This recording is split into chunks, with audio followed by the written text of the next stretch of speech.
So we've looked at different kinds of financial products that you can buy a car with. We've looked at PCP and HP and leasing, etc.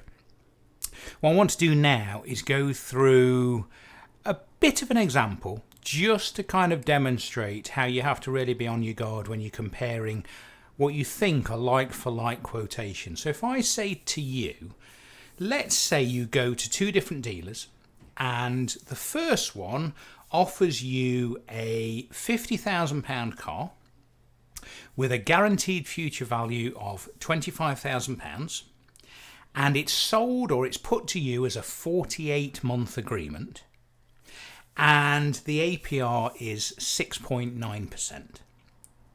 The monthly payment comes out at £737.17. Okay, so let's go through that again. £50,000 purchase price. We're not going to put any deposit in.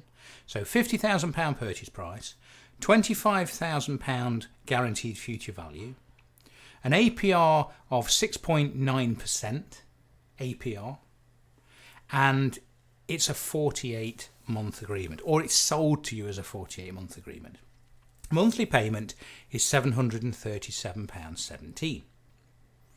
You go to a different dealer and the purchase price is exactly the same and the guaranteed future value is exactly the same. So £50,000 purchase price, £25,000 guaranteed future value.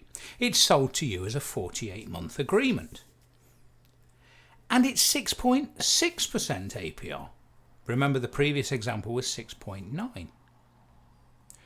The monthly payment, though, is £748.27.